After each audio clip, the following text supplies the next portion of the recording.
কোরবানির গোশত এই সম্পর্কে আল্লাহ রাব্বুল আলামিন কোরআনে হাকিমে বলেছেন ফাকুলু মিনহা ওয়া আতইমু আল কানিআ ওয়াল মুতাররা। কোরবানি গোশত নিজেরা খাবে এবং সেই সাথে নিজের আত্মীয় স্বজন, গরিব, নিজের আত্মীয় স্বজন, প্রতিবেশী, বন্ধু বান্ধব, আপনজন তাদেরকে খাওয়াবে। আরেক ভাগ গরিব দুঃখী অভাবী মানুষদেরকে।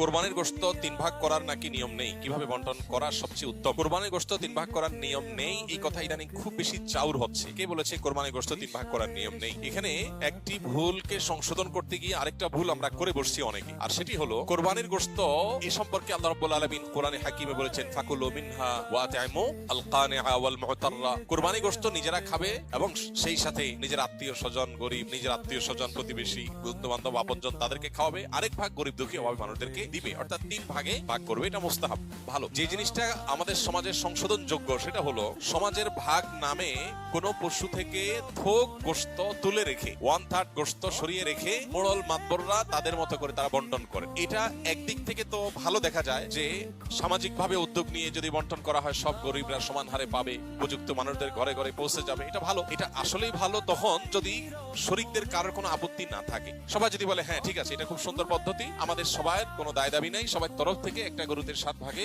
কোরবানি দেওয়া যায়, 7 ভাগ থেকে বা যে কয় ভাগে আছে সবার তরফ থেকে টোটাল গোশতের 3 ভাগের 1 ভাগ রেখে এলাকাতে দায়িত্বশীল যারা আছেন, মুরব্বী যারা আছেন, গণ্যমান্য যারা আছেন তাদের অধীনে ওলামা ইকরাম, ইমাম সাহেবদের মাধ্যমে পুরো এলাকাতে গরিবদের মধ্যে বন্টন করো, আমাদের আপত্তি নেই। কারো যদি আপত্তি না থাকে কোনো অসুবিধা নেই, এটা ঠিক আছে। যেহেতু এই জাতীয় ক্ষেত্রে একজন মানুষ তার নিজস্ব কোনো আত্মীয় আছে, গরিব আছে দূরে, তাকে একটু বেশি করে দিবে বা তার মতো করে সে একটু বন্টন করবে, এই বিষয়গুলোর সুযোগ যেহেতু থাকে না ওই সমাজের ভাগ আলাদা করে তুলে ফেলার কারণে, এই জন্য এই বিষয়টা যদি কোনো শরীকদের কারোর আপত্তি থাকে তাহলে এটা উচিত না, তাহলে সেক্ষেত্রে তার হক নষ্ট হবে। কারণ কারোর কোরবানি গোশত তিনি কি করবেন না করবেন, তাছাড়া 3 ভাগ করার যেহেতু ফরজ না, ওয়াজিব না, আবশ্যক না, অতএব আপনি জোর করে তার কাছ থেকে নিবেন না। এটা হলো মূল বিষয়। অতএব খোলাসা কথা হলো এই 3 ভাগের 1 ভাগ সমাজের ভাগ যেটা উত্তোলন করা হয়, এটা উত্তোলন করে যে গরিবদেরকে পৌঁছানো হয়। আর যাদের কোরবানি তাদের যদি এটা নিয়ে কোনো আপত্তি না থাকে তাহলে কোনো অসুবিধা নাই, আদায় হয়ে যাবে সবার কোরবানি, এবং এটা কোনো গুনাহের বিষয় না, বরং সওয়াবের বিষয়। আর যদি কারোর আপত্তি আছে বলে মনে হয় তাহলে সেক্ষেত্রে এটা না করে তাকে স্বাধীনতা দেওয়া উচিত। তিনি 3 ভাগ করবেন না, একটু কম বেশ করবেন, শরীয়ত যদি তাকে বাধ্যতামূলক করে নাই, অতএব সেটা তার উপর ছেড়ে দেওয়া উচিত।